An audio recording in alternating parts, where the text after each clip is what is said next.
But joining us now to break down these developments is Representative Louie Gohmert. He's the congressman from the great state of Texas, and he serves on the House Judiciary Committee and the Subcommittee on Crime, Terrorism, and Homeland Security. So, Congressman, when we look at Joe Biden, for example, right now, he's moving ahead with his transition. The Trump campaign is taking its fight to the court system.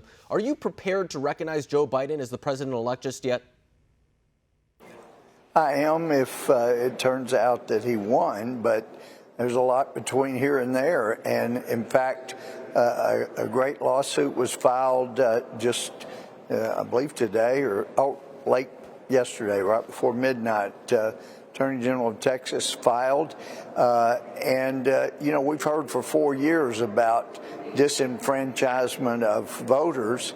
Well, that's exactly what's happened by states who had such laxity. They were sending out millions of ballots to people that didn't live there and were dead. We've heard all kinds of stories. There have been thousands of affidavits that have been filed.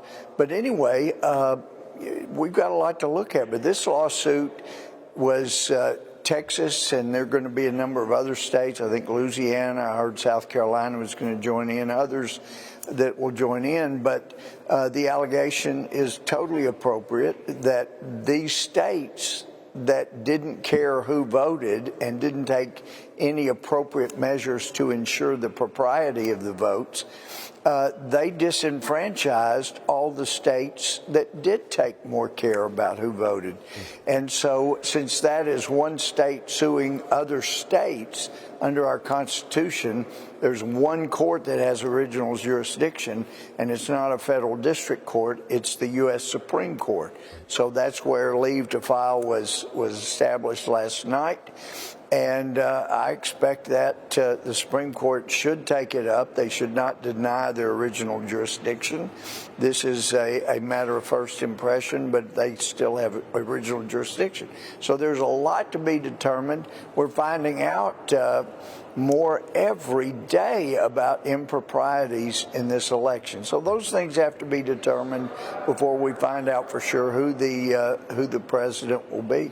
And you bring up the improprieties, and I think that it's worth noting that there is voter fraud. I mean, there's no doubt there's been voter fraud in almost every major election. There's no question about that. It's a matter of how widespread it is, how targeted it is based on the certain counties, the certain swing states, whatever it may be. And that is what Texas is saying, is that we are essentially damaged or seeking a remedy because if these other states' elections aren't appropriately run, that comes to the detriment of the people of Texas as well. So when we're looking at this big type of messaging, this big investigation, do you think the Department of Justice has done enough to get to the bottom of voter fraud allegations?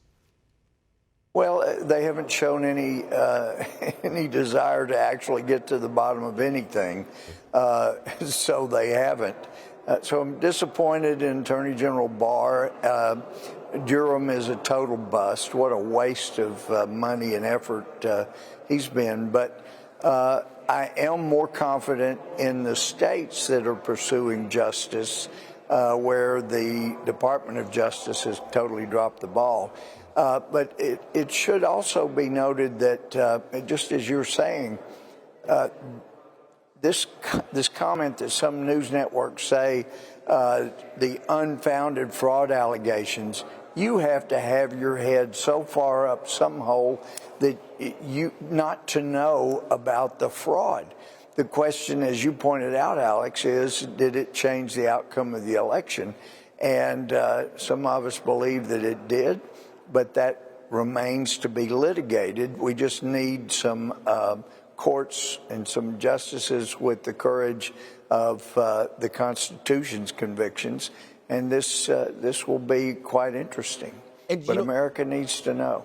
No, and I think that it's something, too, where a lot of Americans are concerned that if, in the case of a Biden administration, that we won't figure out if there was voter fraud or rampant voter fraud because it won't be investigated. The same way that you brought up the Durham investigation. That's why it's got to be done now.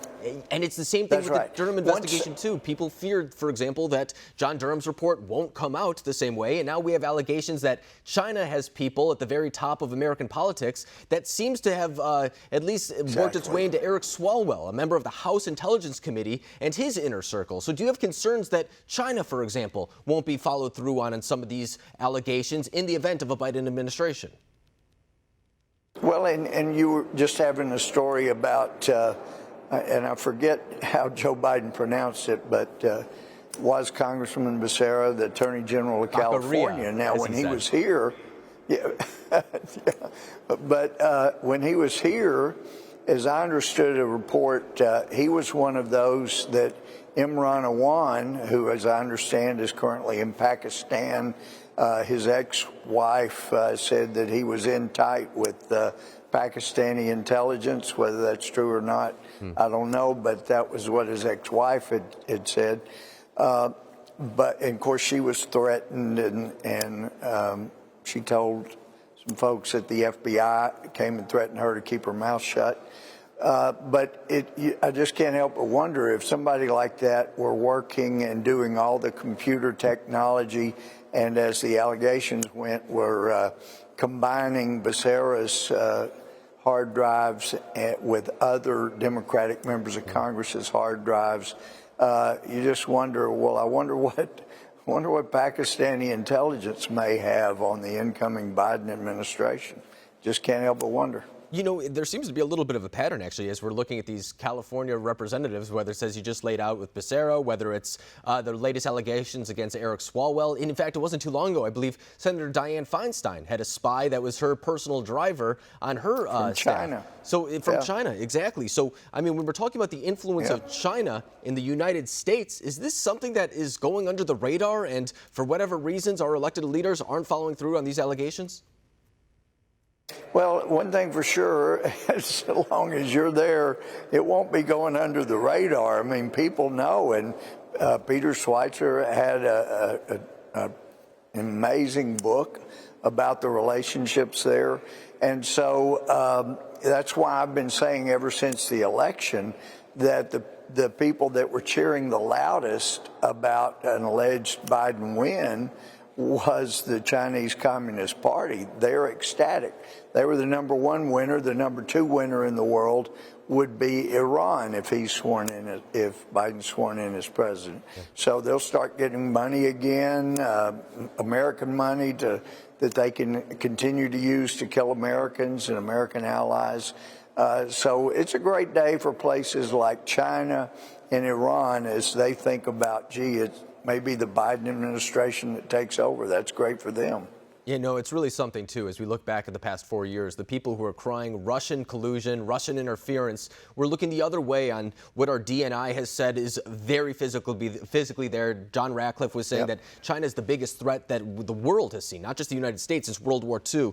And it's really disheartening that some of our elected lawmakers were not acting on that based on what seems to be nothing more than political ambitions. Right. But Representative Louie Gohmert, I appreciate you coming on the show tonight, breaking down what's happening in Congress, because there's a lot going on. Thank you. Great to be with you. Thank you.